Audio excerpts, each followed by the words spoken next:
दोस्तों, राजस्थान और गुजरात के बीच खेले गए मैच में अंपायर और मोहम्मद सिराज से हुई लड़ाई पर अब हार के बाद खुलासा करते हुए रियान पराग ने जो कुछ बताया है वह सुनकर तो आपकी भी आंखें फटी की फटी रह जाएंगी। तो आखिर सिराज और अंपायर के साथ हुए विवाद पर रियान पराग ने क्या किया बड़ा खुलासा? क्यों बीच मैदान में अंपायर से भिड़ गए थे रियान पराग? सिराज के साथ क्या कुछ हुआ था? खुद यह सब हम आपको रियान पराग के बयान में दिखाएंगे, लेकिन उससे पहले आपको क्या लगता है, रियान पराग इस मुकाबले में आउट थे या फिर नॉट आउट? आप खुद नीचे कमेंट करके जरूर बताइए। इस लक्ष्य का पीछा करने उतरी राजस्थान टीम शुरुआत बेहद खराब हुई। जायसवाल टीम के लिए केवल 6 रन बनाकर पेवेलियन लौट गए। वहीं नीतीश राणा भी केवल 1 रनों का योगदान दे सके।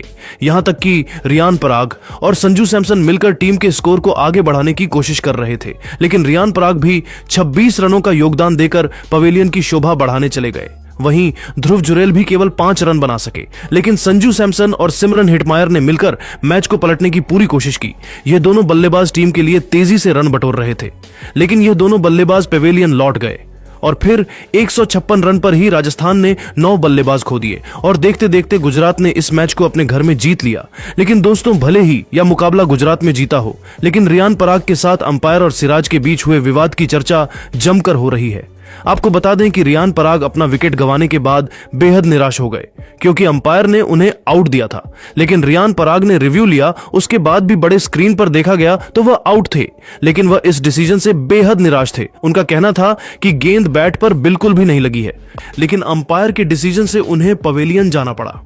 जब वह ड्रेसिंग रूम की तरफ बढ़ रहे थे, तभी मोहम्मद सिराज भी उनसे जाकर टकरा गए। यहां तक कि सिराज ने उनके कंधे पर जोर से एक थप्पड़ भी मार दिया। इसके बाद रियान पराग और भी ज्यादा भावुक हो गए और अब अंपायर और सिराज के साथ हुए विवाद पर खुद रियान पराग ने बड़ा खुलासा करते हुए जो बताया है, सुनकर तो आपके भी होश उड़ जाएंगे।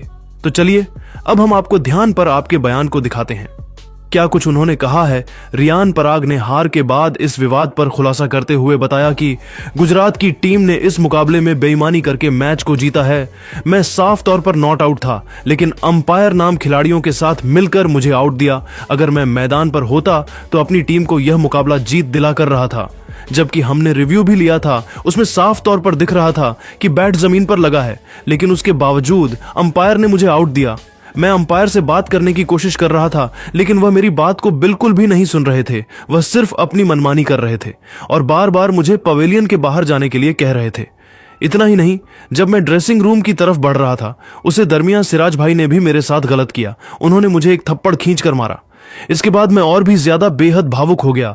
वह भी मुझसे लड़ाई खोज रहे थे, लेकिन मैं शांति से मैदान के बाहर आ गया, क्योंकि वह काफी सीनियर खिलाड़ी है। मुझे सीनियर के रिस्पेक्ट करना आता है। मैं इस मुकाबले में मिली हाथ से बेहद निराश हूं। खेल को खेल भावनाओं के साथ खेलना चाहिए, बेईमानी नहीं होनी चाहिए। इस मुकाबले में साफ तौर पर दिख रहा था कि बेईमानी हुई है। तो दोस्तों, देखा आपने, खुद रियान पराग ने खुलासा करते हुए बता दिया कि क्यों अंपायर और सिराज से भिड़ गए। लेकिन अब आपको क्या लगता है, अंपायर ने रियान पराग को गलत आउट दिया था? आप खुद नीचे कमेंट करके जरूर बताइए और ऐसी ही नई नई वीडियो के लिए हमारे चैनल को जरूर सब्सक्राइब करिए। धन्यवाद।